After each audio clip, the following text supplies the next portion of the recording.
उसकी किस्मत रह गई और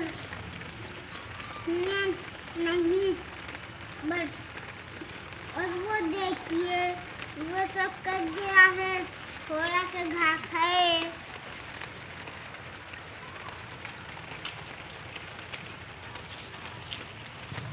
मेरी नाली जम गई है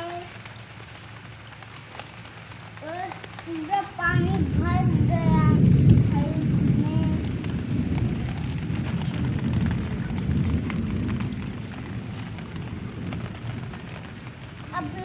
अब हम लोग नहीं खेल पाएंगे।